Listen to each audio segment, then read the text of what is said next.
복음을 전하면 100명 중에 5명이 응답을 했습니다. 작년에까지 10명이었는데 찰리 컬크가 세상을 떠나고 나서 지난 2개월 동안 놀라운 일이 일어나고 있습니다.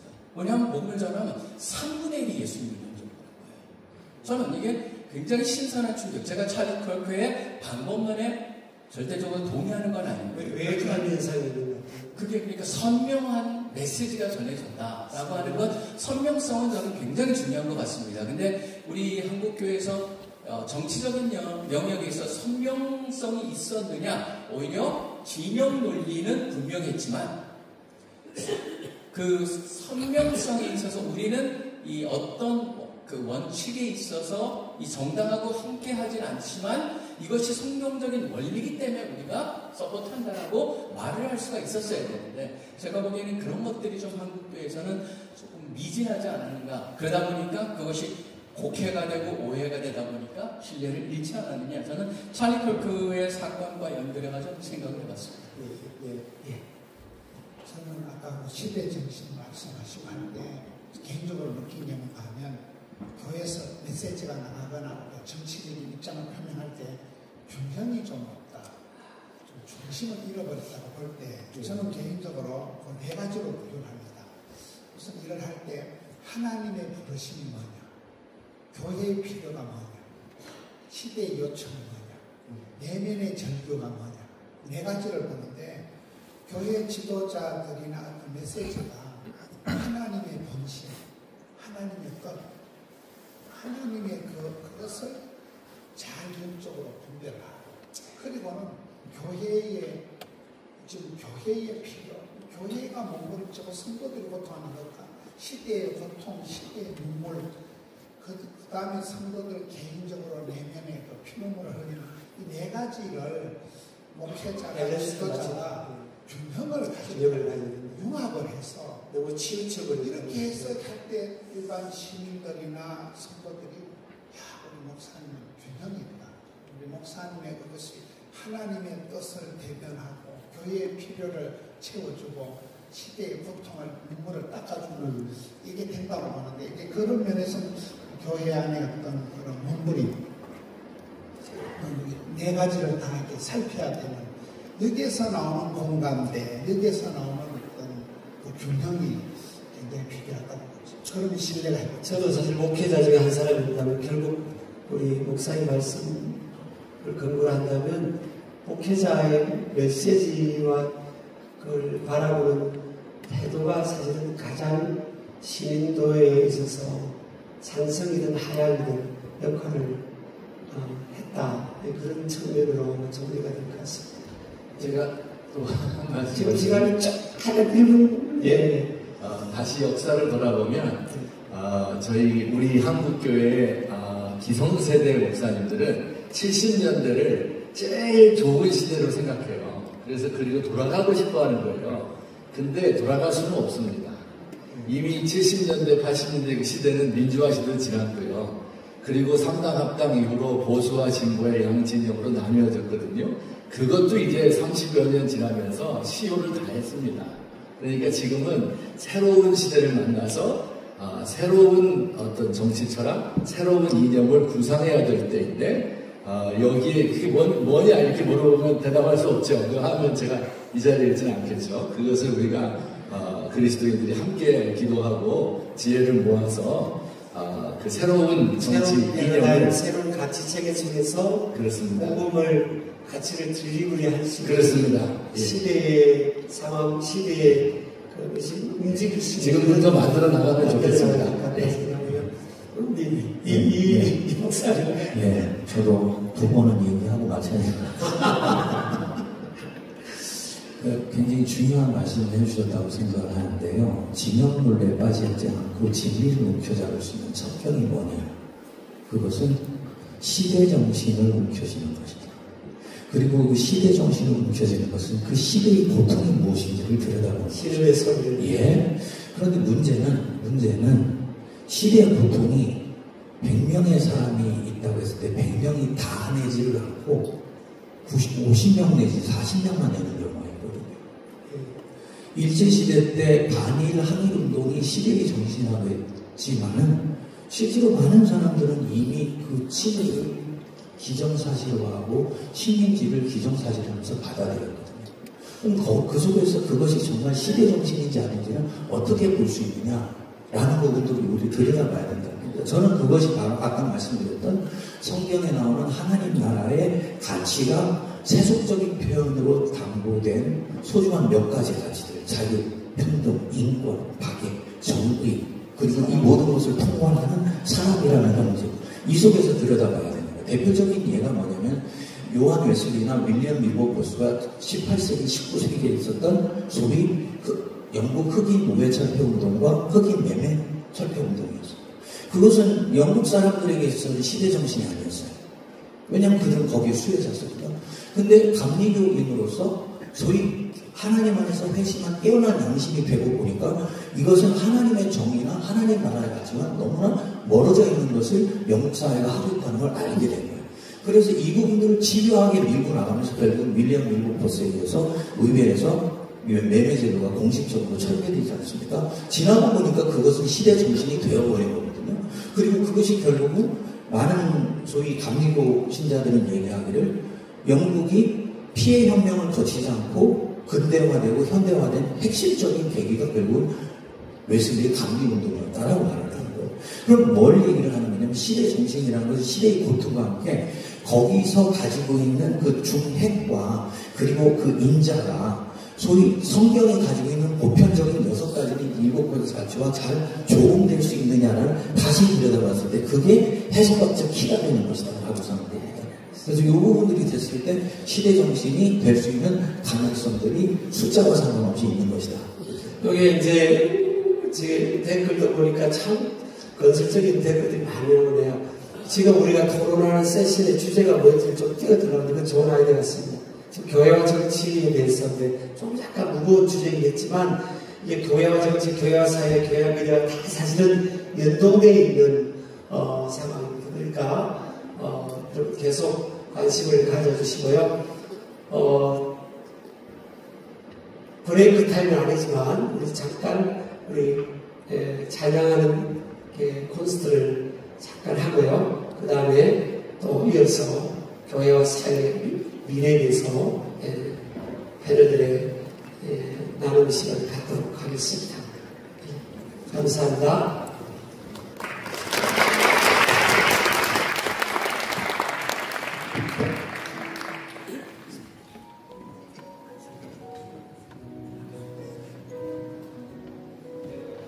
마음속에 어려움이 있을 때 마음속에 어려움이 있을 때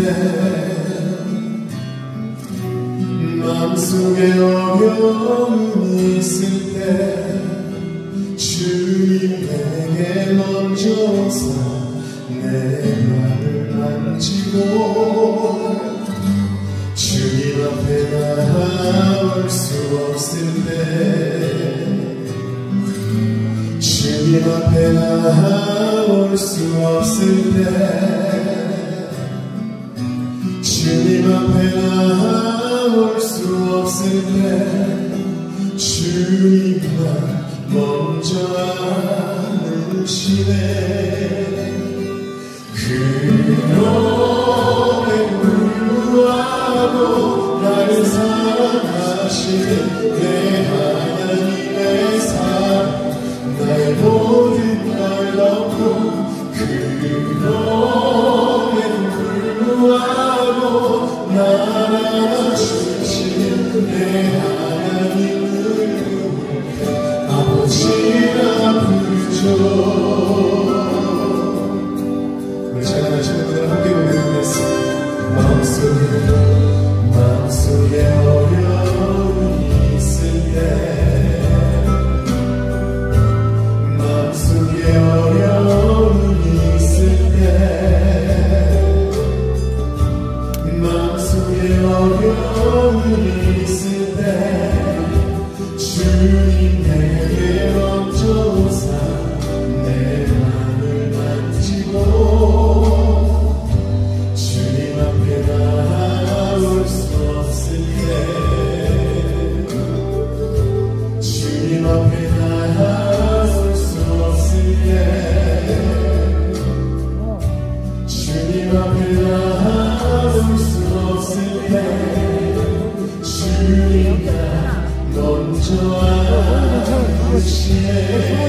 그럼에도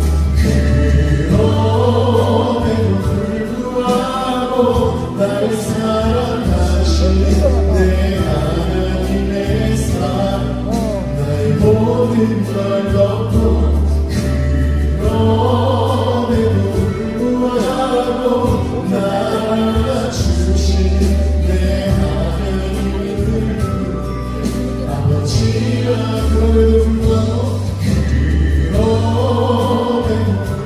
불구하고 나를 사랑하신 내 하나님의 사랑 나의 모든 걸 덮고 그럼에도 불구하고 나를 주신 내 하나님을 아버지라 부르죠. 내 하나님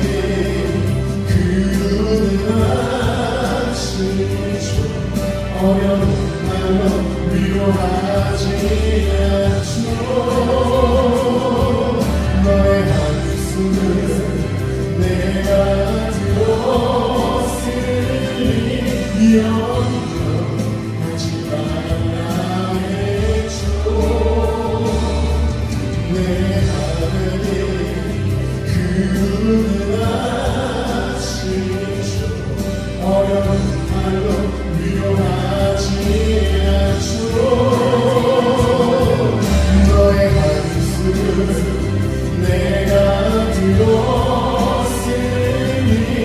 염려하지 말라 했죠. 내게 목소리 높여 들어내요. 그럼에도 불구하고 나를 사랑하신 내 하나님의 사랑 나의 모든 걸 덮고 그럼에도 불구하고 나를 주신 내 하나님을 부르게 아버지 우리 가슴에 손 놓고 그럼에도 불구하고 나를 사랑하신 내 하나님의 사랑 나의 모든 걸 놓고 그럼에도 불구하고 나를 주신 내 하나님을 부르게 아버지라 내 하나님을 부르게 내 하나님을 내 하나님 내 하나님을 내 하나님 내 하나님을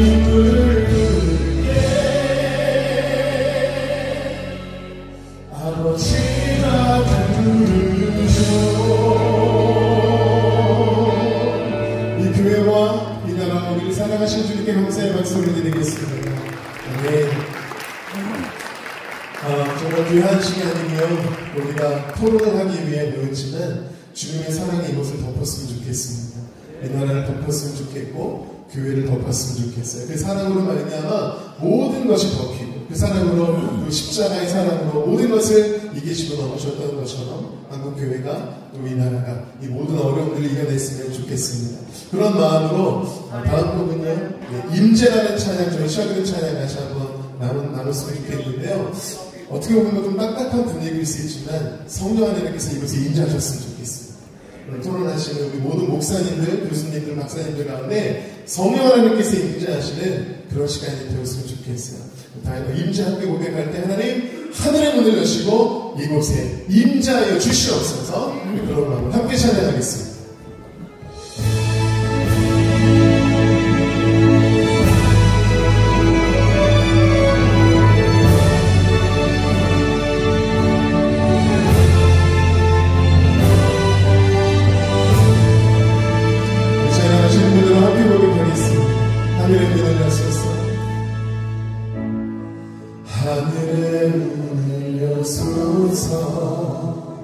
이곳을 주목하소서.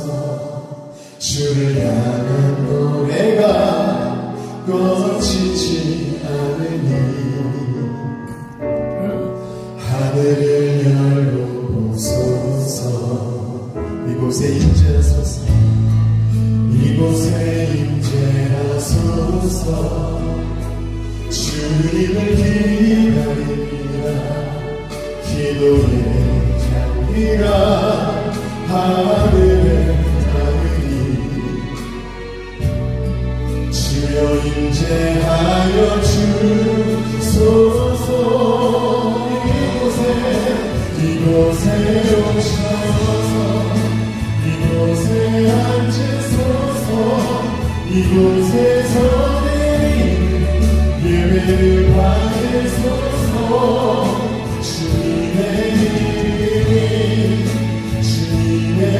이름만이 오직 주의 이름만 이곳에 있습니다.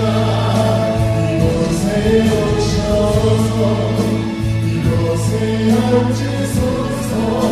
이곳에서 예배를 받으소서. 주님의 이름만이 오직 주의 이름만 이곳에 있습니다. 하나님께서 하늘을 올려주시고 이 토론이 장성 가운데 임재하셨으면 좋겠습니다. 방송국 위에, 교회 위에, 이 나라 위에 임재하셔서 주의 십자가 사랑으로 모든 것을 이기며 승리하는 교회가 되길 간절히 소망하며 다시 한번 함께 고백하며 찬양할 때 하늘을 문을 여시고 이곳에 임재하여 주시옵소서. 이 땅에 임재하여 주시옵소서. 우리 함께 고백하며 찬양합니다. 하늘의 문을 여소서. 하늘의 문을 여소서. 이곳을 주옵소서. 주를 향한 노래가 꺼지지 않으니 하늘을 열어소서. 이곳에 임재하소서.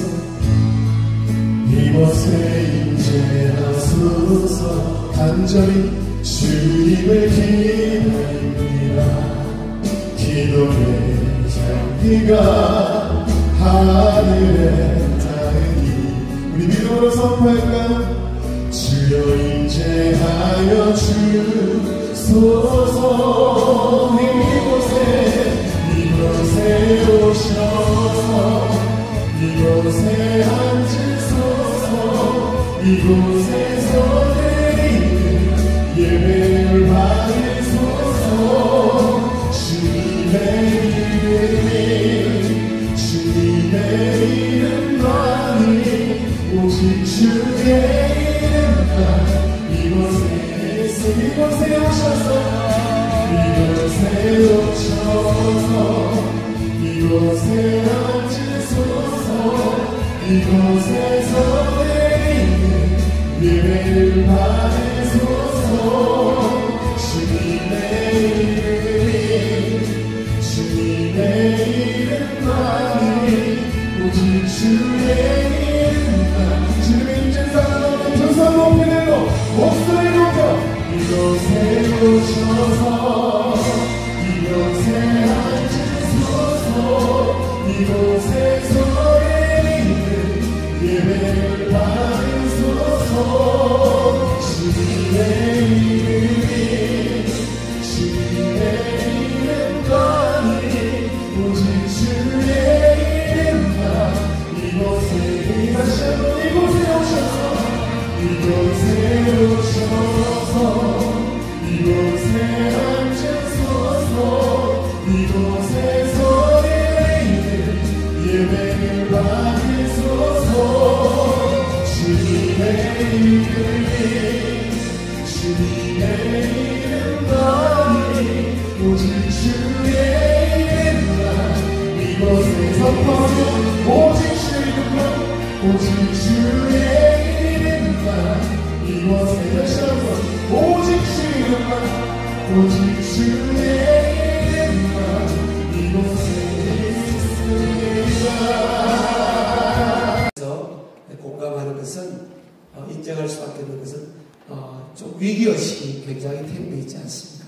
부정의식이 아니라 어떻게 타개할 것인가 그런 측면에서 우리들만의 리더 속에 시대정신을 잃지 못하고 머무르지 않을까 그런 차원에서 교회와 사회 이런 분이 좀 더 심도 있게 좀 나누는 시간을 가져면서 우리 위기의 시대 한국교회에 희망을 찾는 그런 시간을 가져보려고 합니다.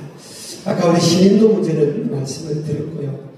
또 교회가 사회를 바라보는 시선 때문에 의외로 지금 교회 공동체였던 이들 지금 복음화율에는 개신교 복음화율에는 잡혀있지만 실제적으로 교회 공동체에 참여하지 않는 우리 가나안 성도라고 하는 여러분들이 26.6%입니다. 10분 중에 3분 정도는 지금 기독교 복음을 한 16%로 25년도 통계가 지금 잡혀있는데요. 그 중에서 26.6%가 교회는 안 나가는데 통계 자료는 기독교 개신교에 잡혀있는 그래서 이 비율이 지금 우리가 대처를 하지 않으면 33년까지는 약 37.6% 10명 중에 개신교인이라고 하는 10명 중에 4명 정도가 또 이제 교회 공동체에 참여하지 않는 이런 상황까지 있는 것 같습니다. 그런데다가 이제 저출산 문제, 양극화 문제, 또 아까 신뢰정서를 읽지 못해서 신인도가 더 떨어지고 이 상황에서 우리 교회는 사회를 어떻게 읽으면서 돌파해 나갈 것인가 하는 측면에서 좀 나눠보도록 하겠습니다. 왜 한국교회는 사회로부터 좀 신뢰받지 못하는 공동체가 되었고 또 저런 내적 상황을 본다면 그런 부정적인 이미지가 더 증가하지 않을까 그런 통계가 나오고 있는데요. 우리 미래학자님 최은식 박사님 먼저 한번 화두를 던져주시고 거기에 대해서 좀 말씀을 나누려고 합니다. 사실은 지금 사회변화가 굉장히 급격하게 일어나고 있는데요. 사회변화가 급격하게 일어나면 사람들의 생각도 많이 바뀌게 된다라고 볼 수가 있는데요. 방금 가나안 성도에 대한 화두를 던져주셨는데 저는 개인적으로는 가나안 성도가 증가하는 이제 크게 한 3가지 정도가 이유가 있는데 하나는 말씀하신 대로 교회 신뢰가 땅에 떨어졌기 때문에 교회 안에 있는 성도들조차도 교회 신뢰가 떨어졌기 때문에 교회에 오는 것을 좀 싫어하는 그러면서 기독교는 떠날 수 없기 때문에 가나안 성도를 머무는 경우가 있고요. 또 하나는 이거는 조금 안 좋은 현상인데 기독교가 종교라는 측면을 지나서 문화로 가버리거든요. 그래서 어떤 믿음을 가지고 예배자의 측면에 있는 게 아니라 그냥 나는 기독교인이라는 어떤 문화, 그 문화가 좋기 때문에 트렌드가 그렇죠. 그래서 이제 가나안 성도로 남는 거고 또 하나는 요새는 이제 급격한 코로나 이후로 급격한 기술의 발전 때문에 오프라인에 관련해서 예배 측면에서 어떤 기술 그래서 예배의 조금 다른 형태도 충분히 가능하지 않을까 공동 신앙 생활에서 그래서 가나안 정도로 머물러 현장 예배에 대한 중요성에 대해서 이제 그렇죠. 좀 약화됐다는 거죠. 그래서 잘 화두를 우리 미래학자 최지파자 던져주셨고요. 또 자유롭게 하면 이 부분은 다 현장에서 고민하는 목회자, 또 전도자, 또 현장 우리 학자적 전문가이기 때문에 자유롭게 한번 보내주시는데 오늘 제가 잠깐 소개하는 우리 이인호 목사님 정말 지금 젊고 어린 세대 목회자에게 가장 어필이 되는 신뢰를 받고 있는 더 사랑의 교회 담임 목사님이시기도 하고 복음과 도시 이사장님께서 이번에 우리 한국 로잔 대회 총책임을 맡으셨던 우리 이인호 목사님 다른 스케줄을 또 소화하고 이렇게 오셨습니다. 박수를 한번 드리겠습니다. 자유롭게 이인호 목사님도 먼저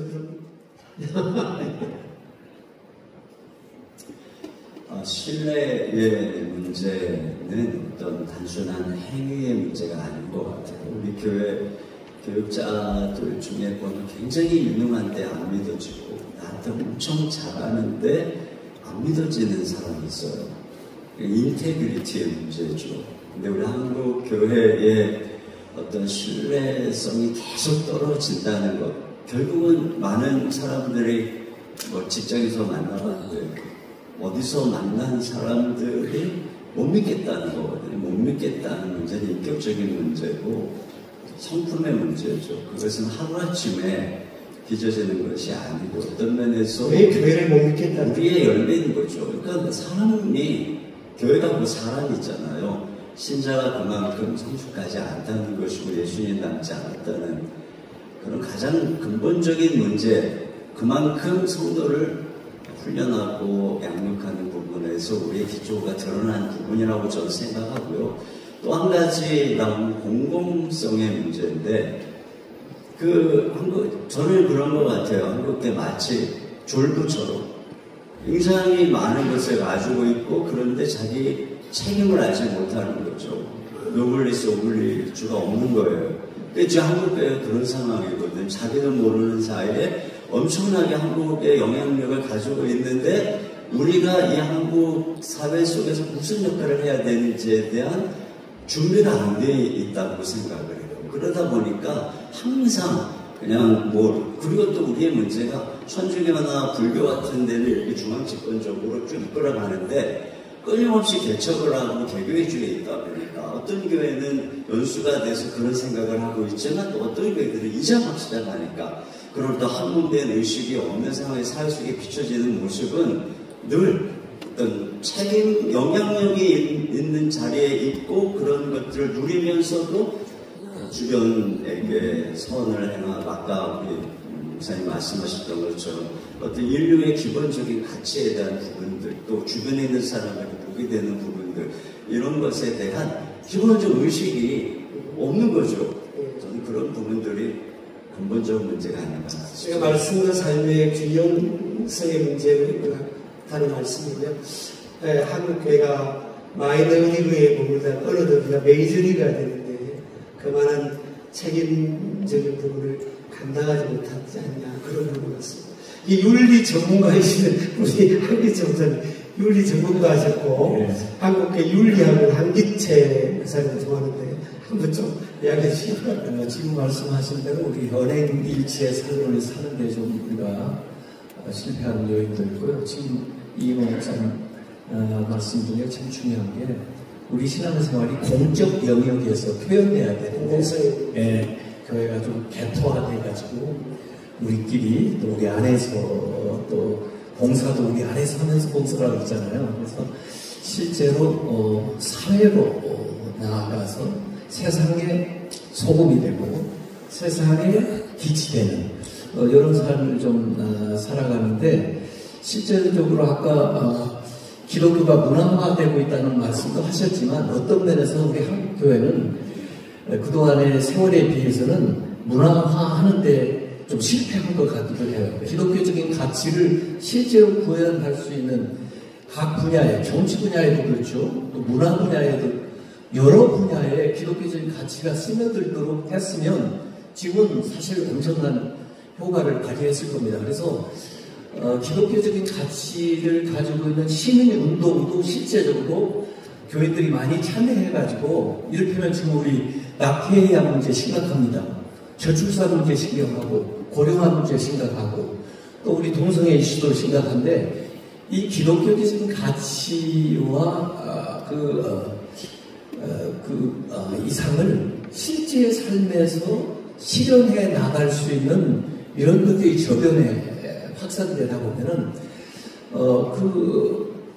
비신자들도 기독교를 자연스럽게 접할 수가 있게 되고 그런 가운데 전도가 되기도 하고 또 신앙생활 하는 사람들도 언행일치의 삶을 사는데 굉장히 도움이 되지 않을까 저는 그렇게 생각합니다. 그러니까 수세적으로 신앙생활하는 것이 아니라 정말 적극적 오펜스 차원에서 그렇게 삶에 착근되는 그런 기독교 생활을 착근시키는 부분이 좀 우리가 부족했다는 거잖아요. 좀 약간 원론적인 이야기인데 좀 디테일하게 실천적으로 들어가면 교회가 사회에서 어떤 긍정적인 역할을 하시고 아까 댓글에 보니까 빛과 소금 역할을 좀 감당해 달라고 누가 강조를 하시더라고요. 누가 한번 예, 우리 선생님, 근데 실제적으로 교회가 세상을 향해서 참 많은 일을 하고 있습니다. 예. 근데도 불구하고 인정을 못 받는 건 왜 그럴까?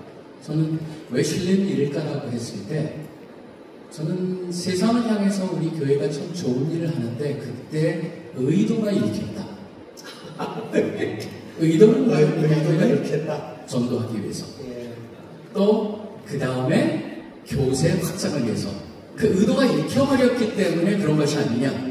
저는 그렇기 때문에 세상을 향해서 우리가 하는 것 자체가 저는 그것 자체가 하나님의 나라를 확장하는 거라고 하는 그런 식으로 해야지 그것이 과정으로 봤기 때문에 그런 것이 아닐까라는 생각을 해보게 됩니다. 그래서 세상 용어로 해본다면 피보팅이라고 합니다. 이제 바꿔야 된다. 초점이 우리 중심에서 한번 세상 중심. 그 다음에 교회를 내보보면은 돈이 많으신 분, 권력이 있는 분들을 굉장히 소중하게 여기는 야고보서에서 지적한 것이 지금 우리 한국교회도 일어나고 있다는 걸 솔직히 저는 부인할 수가 없습니다. 그러다 보니까 피보팅이 어떤 피보팅이냐면 권력 중심 또는 그쪽 세상과 똑같은 모습에서 좀 소외층으로 우리가 피보팅을 초점을 맞춰보는 것이 지금 한국교회가 신뢰를 얻어야 되는 그런 굉장히 중요한 스텝이 아닐까라고 하는 생각을 드립니다. 아까 굉장히 유머러스한 말씀이 의도가 읽혔다는 말에 제가 저도 조금 돌아볼 수 있는 시간을 갖게 된 것 같고요. 우리 밑으로 바로 밑에 있다는 점인데 또 다른 분 자유롭게 하는 좀 실천적인 측면에서 어떻게 드림을 드려야 될까? 일단 다시 한번 그 한국교회의 역사를 돌아본 뒤에 실천적인 거 한 가지 말씀드리겠습니다. 우리가 이제 과거에 영광스러운 그 한 세기를 한 세대를 보냈거든요. 그러니까 이제 그때 사회적 신뢰도도 높았고 이제 나는 제사를 모셔야 되기 때문에 교회 못 가도 우리 자녀들은 보내겠다. 이제 우리 7, 80년대 때 다 그런 시대를 보냈었는데 그때는 이제 교회가 문화적으로도 굉장히 우월한 위치에 있었습니다. 세상의 문화보다 훨씬 더 우월한 위치에 있었기 때문에 교회가 좀 담을 쌓고 폐쇄적이거나 혹은 좀 이상한 집단으로 여겨져도 그리고 다 들어오고 싶어 했습니다. 적극적으로. 그런데 이제 시대가 바뀌어서 우리 신뢰도가 하락되면서 교회가 말하자면 좀 조롱과 차별, 혐오의 대상이 되어가는데 그럼에도 불구하고 우리가 아직도 폐쇄적으로 사회에 대해서 담을 쌓고 있다. 물론 그것이 이제 교회당을 열어놓고 비신자도 동네 사람 누구나 사용할 수 있도록 하는 것도 중요하고 또 여러 가지 선한 일을 이웃을 위해 하는 것도 중요하지만 우리가 세상의 문화를 보는 눈이 너무 과거에 집착되어 있는 것 같아요. 너무 약간 후졌다고 할까요? 예를 들어서 한 가지 예를 들면 우리 이 모임을 보면 제일 잘 알 수가 있어요. 만약에 어떤 사회, 우리 사회 어떤 집단에서 그것이 정치 집단이든지 혹은 뭐 어떤 학문적인 거든 뭐든지 간에 이렇게 패널들을 초청하려면 보통 여성을 뭐 이렇게 초청합니다. 많이. 그리고 60대 아저씨들, 할아버지들보다는 젊은 분들이 이때는 꼭 고려하도록 하겠습니다. 우리 장교수님 잠깐만요. 꼭 이어서 해주시는데 지금 우리 김문은 목사님 또 모교단 총회 임원이시고 나서 꼭적 스케줄에서 먼저 한번 발언을 드리고 이어서 죄송합니다. 다음에는 여성을 모시든지 분장을 시키든지 이번에 이제 현장 목회자를 찾다 보니까 제가 급하게 그렇게 해서 죄송합니다. 저는 우리가 사회적으로 이렇게 봉사활동을 하고 할 때 아까 그 빛과 소금 얘기를 하셨는데 촉매적인 빛을 발할 때는 촛대가 타서 없어지면서 빛을 내고 소금은 덩어리가 자기 해체가 되면서 이제 맛을 내고 간을 들이듯이 교회가 그런 촉매적인 의도를 일으키는 게 아니라 희생적인 그런 부분에서 우리가 계속해야 되고 또 하나는 순수하게 이제 해야 되는데 또 하나는 이렇게 말씀을 들으면서 교회가 굉장히 사회적으로부터 강박관념을 가지고 있다. 빨리 인정받으려고 하는 우리의 어떤 봉사활동 효과를 얻으려고 하는 이 강박관념이 시작된다고 보는데 지금 그게 아니라고 보는 게 초대교회부터 우리가 역사를 보면 교회는 항상 소수그룹이에요. 교회는 오히려 성도는 멸시받았어요. 저는 그 길을 가야 된다고 봐요. 지금 세상에 그것들한테 인정받으려고 발버둥 치지 말고 우리는 뭐 촉매적인 그 역할을 하면서 말없이 그 길을 걸어가면 세월이 지나가면 그런 저자씨가 이렇게 숲을 이루듯이 그렇잖아요. 누룩이 이렇게 변화를 시켜주지 저는 그런 면에서 우리가 사회에 대해서 교회의 역할들이 그런 촉매적인 자기 해체를 희생적인 순수한 노력을 하되 너무 사회적으로 인정받으려고 하는 그런 두려움, 강박관념을 시키지 말고 이 길을 묵묵히 가면 역사는 항상 보면 소자, 빈자, 약자의 관심을 예수님의 방식이 그랬듯이 저는 그것이 우리가 사회적으로 교회가 메시지라고 봅니다. 오히려 숫자 싸움보다는 크기와 숫자 싸움보다는 약자 소리를 좀 가다 보면 또 사회도 언젠가는 공감해주지 않겠냐. 이게 뭐 우리가 공식적 토론 강장이기도 하지만요. 저는 개인적으로 김문호 목사님이 여기서 사라지는 데 대해서 굉장히 지금 아쉬워하고 2회 때 다시 오시기를 늘 약속하면 보내드리도록 하겠습니다. 박수 해주시기 바랍니다. 제가 공식적 저도 참여의견으로 앞에서 이해가 됩니다. 감사드리고요. 자, 우리 소개를 못했는데 우리 김형건 목사님, 요즘 차세대 아주 떠오르는 우리 순복음 긍정교회 목사님이시고 또 미래 세대, 다음 세대, 또 우리 사회에 대한 굉장히 인사이트를 갖고 계신 목사님, 박수로 한번 환영하겠습니다. 이어서 우리 장정훈 목사님과 마무리해 주시고요. 그다음 김영국 목사님 이어서 해주시면 됩니다. 죄송합니다. 제가 국민일보가 추천한 최애 패널이라고 얘기했는데 국민일보를 디스한 것 같아서 죄송합니다. 하여튼 사회적 약자에 대한 관심을 가진다고 하는데 사회적 약자는 없어요. 성공한 목회자들 중심으로 이렇게 되어 있는. 저는 엄마 아빠 비슷해서 약자입니다. 예, 하여튼 이제 이 공공성이라는 게 이제 좀 그런 것 같아요. 우리 김문호 목사님도 말씀하셨지만은 이게 뭐 우리가 의도를 들키고 안 들키고 뭐 이런 거 다 떠나서 기본적으로 우리가 그 능력주의 사회 속에 살고 있잖아요. 지금 능력을 인정받아야 된다. 그런데 교회는 그게 아니잖아요. 하나님의 은혜에 의해서 우리가 살고 있다 하는 이 가치관이 배어 있게 되면 다른 사람에게 구제를 하더라도 이것을 이제 보이도록 하기 위한 것이 아니라 오른손이 하는 것을 왼손이 모르도록 하는 구제가 될 것이고 또 사회에 나눠주는 거 이런 거에 대해서 아깝지 않을 터이고 또 문을 개방하고 이렇게 하는 것에 대해서 좀 더 자유롭지 않을까. 그래서 아주 기본적으로 제 생각은 공공성의 핵심은 우리가 은혜받은 존재다 하는 것을 이해하면 좋겠다 이렇게 늘 생각을 하고 있습니다. 고맙습니다. 그 교회가 우리는 그렇지 않은데 지금 아까 우리 CCC 지금 대표님도 계시지만 저희들 캠퍼스 다닐 때 Come to the change of the world 그러지 않습니다. 오라 우리가 세상을 변화시키자. 근데 지금은 교회가 변화되는 것이 더 우선적이지 않냐 그런 생각을 하는데요.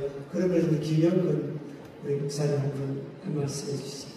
사실은 이제 코로나 이후에 한국교회가 대사회적인 지탄을 받고 있고 많은 어려움에 노출되어 있는 건 사실입니다. 또 사회에서 이야기하는 여러 가지 문제들을 아마 한 360가지 이상으로 뽑아서 얘기할 수 있을 듯 합니다. 근데 그럼에도 불구하고 아직 한국교회가 자정의 역할을 할 수 있고 스스로를 정화시킬 수 있는 길이 있다고 생각을 합니다. 왜냐하면 우리 하나님께서 예수님을 보내주시면서 이웃을 사랑하는 즉 대사회적인 사랑을 빛과 소금의 역할로 감당을 하되 네 자신을 같이 사랑하라는 말씀이 우리가 한번 좀 주목해야 될 것 같습니다.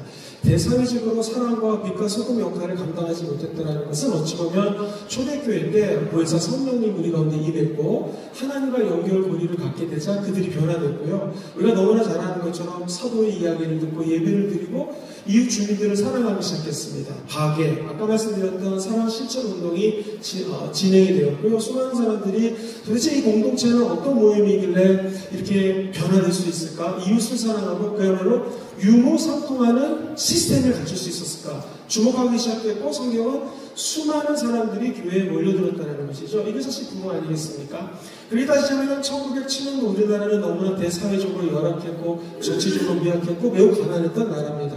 그런데 하나님이 장대현 교회에 성령을 부어주셨고 우리나라는 나눔과 사랑과 부흥의 실천을 깃발을 꽂힐 수가 있었던 것이죠. 그리 따지자면 전 세계에 났던 모든 부흥의 운동이 대사회적으로 우리가 사랑을 나눠주기 위한 초점이 아니라 먼저 우리 교회 자신이 정화가 되고 자정이 되고 진정한 성령의 역사로 말미암아 성령의 열매를 맺게 될 때 저는 이 대사회적인 집단이 아니라 참된 부흥으로 말미암아 우리 주변에 교회 주변에 있는 사람들이 변화될 것이라고 생각을 합니다. 사실 미국 같은 경우에도 전쟁에서 진 적이 없었는데 우리가 아는 것처럼 베트남 전쟁에서 졌습니다.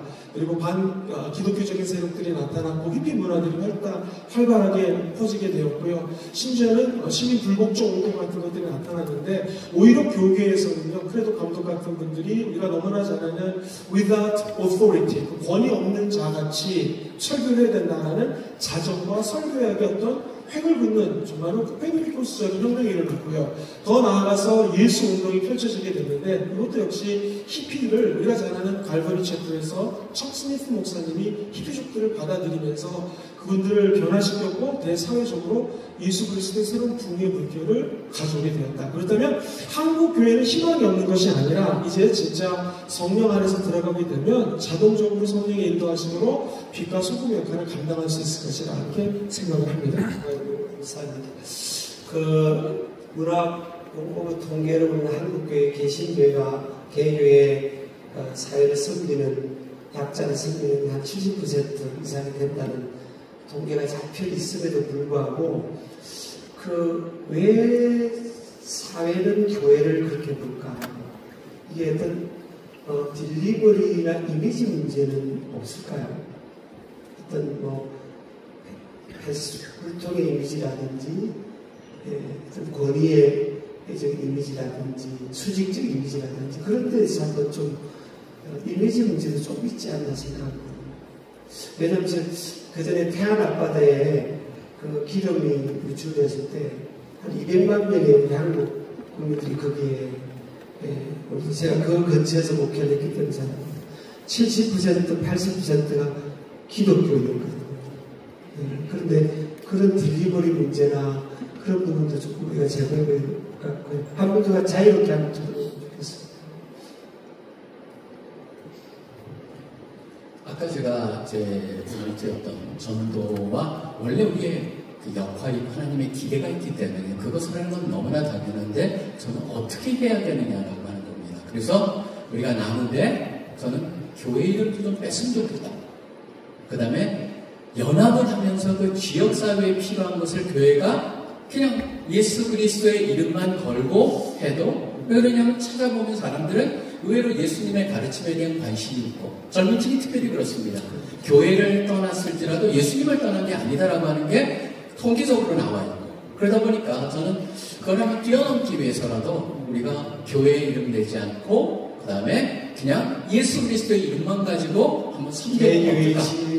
개교주의 때문에 그렇죠. 네, 그런 의미에서도 아까 제가 피보팅이라고 하는 것은 사실 그 개교에도 뛰어넘자 방향을 바꾸자라고 하는 생각을 해봤습니다. 굉장히 탁월한 해결의 인사이트를 갖기도 합니다. 결국 목회자가 중요하긴 한 것 같아요. 개교에 저도 동의하는데요. 우리가 이제 그 교회 처치 브랜딩이라고 할 때 많은 분들이 이제 오해하는 게 우리 교회 이름을 내야 된다. 뭐 이제 이렇게 생각하는데 사실 세상이 원하는 교회의 좋은 이미지라는 것은 어떤 특정 교회의 브랜드 네임은 오히려 더 위압감을 주거든요. 말씀하신 대로 대신 그들이 원하는 것은 정말 예수 그리스도의 사랑으로 교회가 섬긴다라는 즉 예수 그리스도라는 그 이름 그것을 드러내는 것이 교회의 좋은 이미지를 만드는 근본적이다라고 동의를 합니다. 얻어맞으면서 더 순수하게 가야 된다는 삶이었어요. 네, 그래서 이미지 메이킹도 참 중요하지만 요새는 정보도 너무 많이 쏟아지고요. 그래서 무엇보다도 저는 분별력이 굉장히, 특별히 이제 우리 같으면 영적 분별력이 중요하다고 생각합니다. 그래서 실제로 교회가 그 지혜롭게 그러면서도 진리를 사람들이 이해할 수 있는 방식으로 소통하는 것들을 자꾸 개발해야 될 것 같고요. 그리고 요새 사회에서도 뭐 여러 가지 사회보장제도 같은 것들이 잘 되어 있어가지고 이전에 교회에서 하던 일들을 이제 사회에서 하는 것들도 많이 있고 그렇기 때문에 좀 더 그들이 살피지 못하는 것들 또 어찌 보면은 그 도구화돼가지고 무슨 아까 의도를 가지고 하는 것들도 많이 있거든요, 세상에서. 그래서 좀 더 순수하게 할 수 있는 그런 시민운동 차원까지 발전할 수 있는 일들을 교회가 굉장히 더 찾아야 된다고 보는데요. 저는 예수님이 하신 말씀 가운데 이제 이런 답을 보는데 비둘기처럼 순결하고 뱀처럼 지혜로라. 세상은 뱀처럼 교활하거든요. 근데 우리도 그걸 무시해서는 안 되고 또 그렇다고 해서 그냥 비둘기처럼 순결한 차원에서 머물러서는 안 된다. 그들이 머리를 한 번 쓰면 우리는 두 번을 써서라도 현실적으로 가능한 것들을 이렇게 구현해 나가는 일들을 해야 되는데 아까 정치 문제도 그렇고 그랬지만은 너무나 편가르게 익숙한 것 같아요. 심지어 우리가 하나님을 섬기면서도 하나님 내 편 들어주세요. 이렇게 얘기하는데 원래 우리 링컨이 기도했던 그 내용들 기억하잖아요. 내가 하나님 편이 되게 해주세요.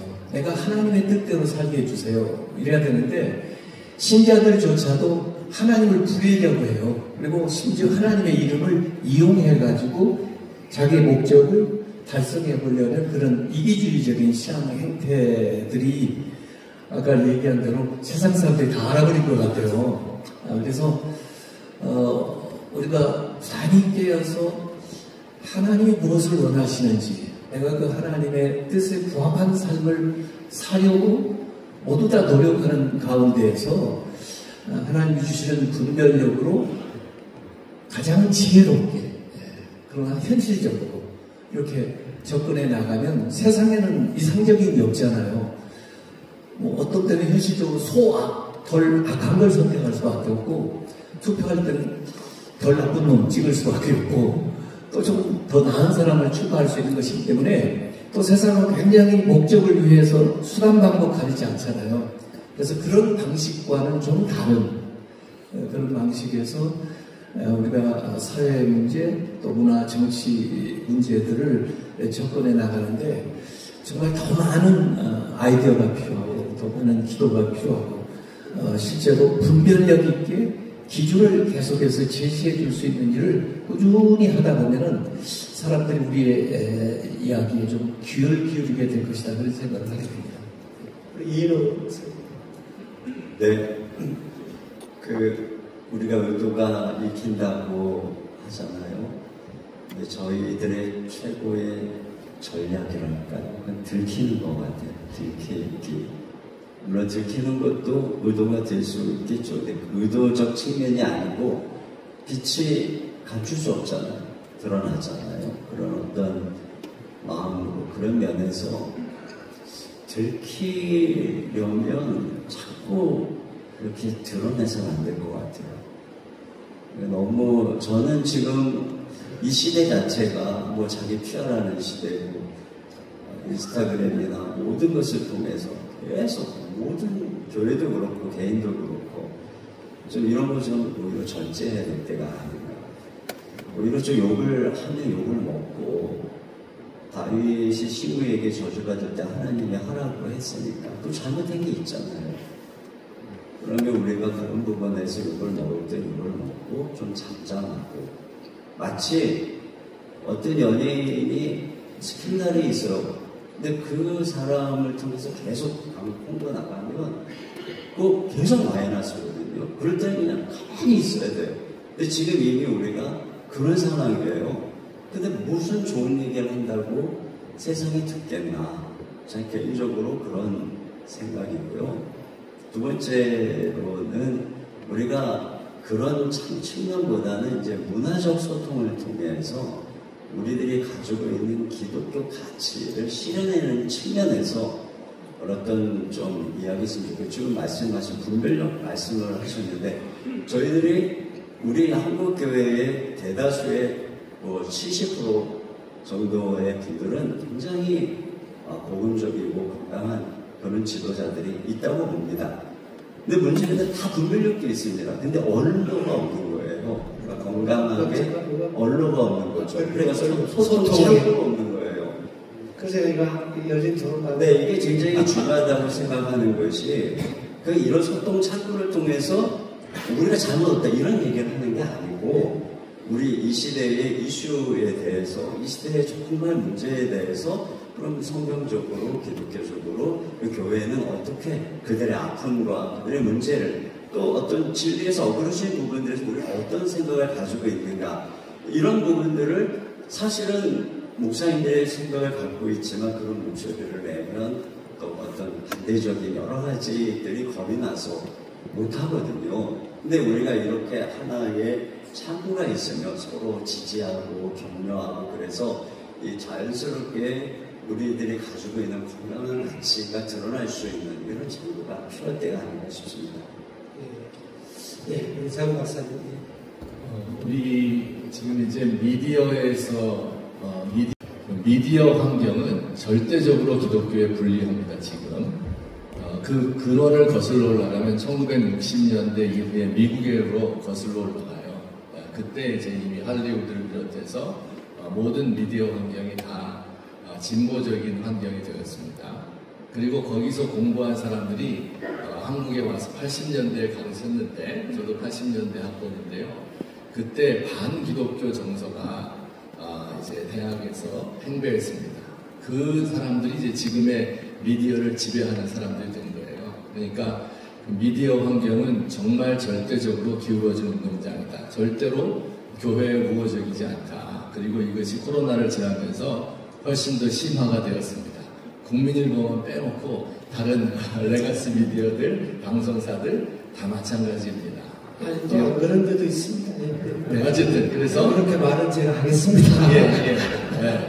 큰 그림에서 여기 어떻게 대항해야 될 것인가, 그들에 대해서 물리적으로 대항하고 당신들 이렇게 하면 안 돼요. 이렇게 말하는 방식으로는 안 됩니다. 그것은 오히려 디펜스만 가지고 안 된다. 혐오를 조장한다는 그런 오히려 오해를 받기 십상이에요. 그래서 어떻게 하면 그리고 침투에 들어가서 기독교적인 가치관을 이루어낼 수 있겠는가 하는 것이 이제 아주 우리에게 숙제가 되어 있습니다. 제가 그냥 한 가지만 간단히 말씀드리면 제 생각에는 우리가 그분들의 하는 것들을 많이 인정해 줘야 된다고 생각해요.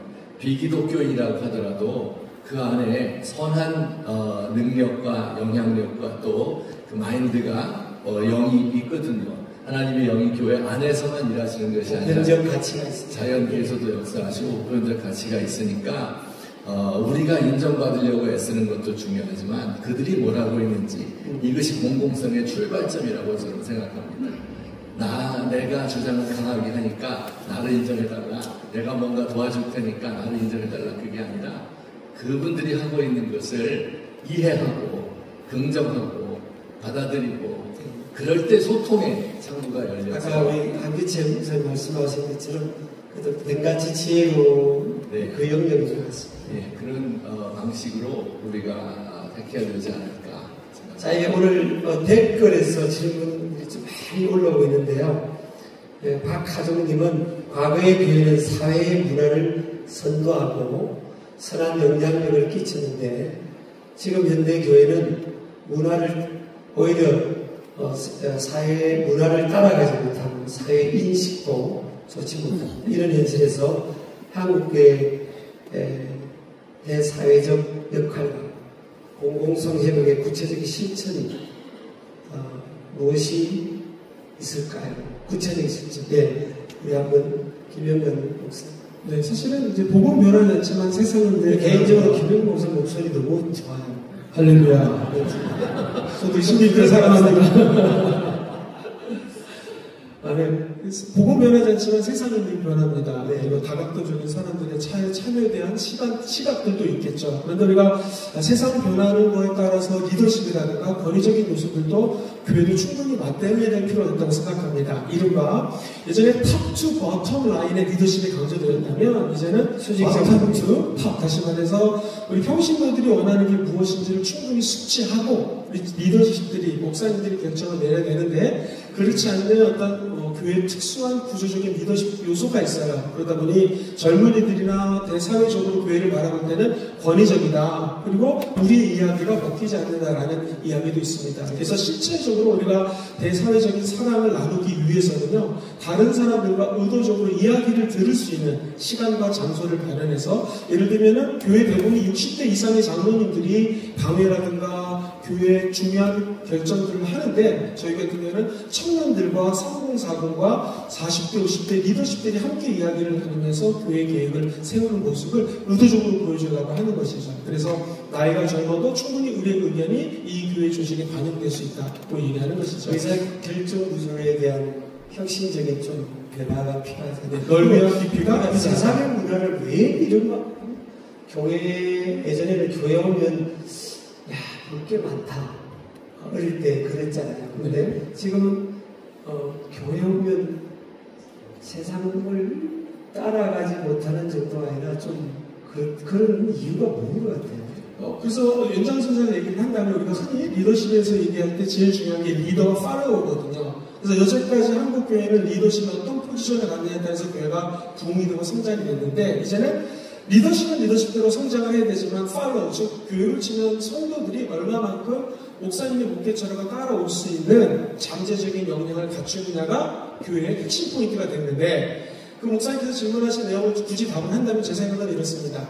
세 번째 영역이 있는데, 배의 선장이 중요하고 선원들이 중요하지만 이 배가, 우리 사회라는 배가 함께 이 한국 항해를 하고 있지 않습니까? 그런데 태풍이 오고 비가 오고 무슨 휘몰아치는 이 파도 가운데서는 이 배가 넘어질 수밖에 없겠죠. 그래서 그 세 번째 요소가 바로 상황인데요. 이 상황을 주관하시는 분이 우리 절대적인 성령 하나님인 것을 우리 믿는 것이죠.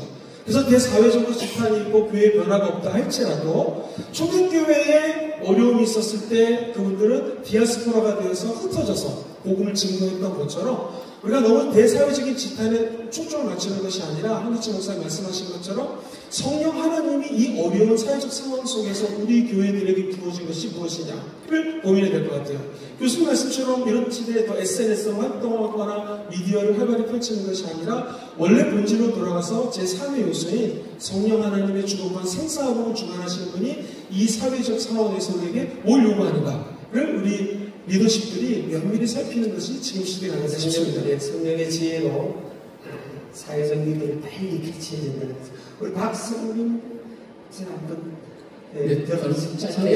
지금 청년들이 교회를 어떻게 보는 거예요? 캠퍼스 현장에서. 지금 2017년에서 2022년까지 5년 동안 이 개신교라고 하는 그 영역에 있어서 퍼센테이지도 줄었지만 제일 많이 줄은 데가 20대였습니다. 그래서 그 17년 할 때는 20대 초반이었는데 지금은 10대 초반 퍼센테이지가, 그렇기 때문에 반으로 줄었다라고 하거든요. 왜 줄었느냐라고 하는 것을 저는 생각해 볼 때 우리가 참 고민을 많이 해야 된다고 생각합니다. 교회에 왔을 때 이들이 뭐를 얻어가는가 라고 하는 그런 필요와 본인들의 치료가 채워지는가라고 했을 때 그렇지 못하다라고 하는 거, 그것을 느끼는 것 같아요. 그래서 그것을 어떻게 채워줄 것인가, 왜냐하면 영적인 그 존재로서 영적인 영역을 해야 되는데, 다시 한번 저는 또 한번 교회의 우리 목회 철학의 선명성이 좀 다시 한번 필요하지 않겠느냐, 말씀에 근거해가지고 우리 역할이 뭐냐, 우리가 무엇을 하는 존재인가라고 하는 것. 저는 지금 교회는 세상을 갖다 쫓아가지 못한다가 아니고 저는 굉장히 very slow follower라고 생각을 합니다. 아주 늦게 쫓아가고 있다. 그렇기 때문에 이게 쫓아가는 게 맞냐라고 하는 것보다 오히려 진짜 우리가 제대로 가고 있냐 방향을 한번 점검해 볼 필요가 있을 때다. 그런 면에 있어서 저는 요번에 그 노벨 경제학상을 받은 세 분이 어떤 영역에 연구하신 분들이냐면 바로 Creative Destruction, 창조적 파괴를 연구한 분들입니다. 다시 한번 우리 교회도 한번 창조적 파괴라고 하는 면으로 지금 우리가 갈 바를 한번 다시 한번 점검해 봐야 될 때가 아닌가. 이번이 저는 좋은 기회가 되지 않을까 생각을 합니다. 그럼 우리 박성민 목사님 하신 그 내용은요, 교회와 미래 파트에서 좀 더 심도 있게 다음 세대와 함께 다루기로 하고, 이윤 목사님 마지막 말씀하시고 교회와 사회 실시는 조금 마무리하고 또 콘서트 찬양 좀 짧게 한번 시간을 갖고요. 그 다음 이어가게 되겠습니다.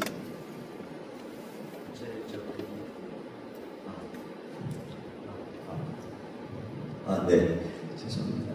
구체적인 사례 좀 말씀을 하라고 해서 조금 나누고 싶은 것은 코로나 때 이제 특별히 어려웠던 분들이 관공서에서 방역하는 공무원들이어서 그분들이 그 시기에는 목숨을 거는 일이었고 방역복도 부족하고 그래서 사실 이제 저희가 그때 교회가 한참 욕먹을 때지만 방역복도 준비하고 마스크도 준비하고 여러 가지 이제 음식도 준비해서 저희들이 이제 수원시청하고 경기도청의 방역과를 매 주일마다 방문을 했어요. 매 주일마다?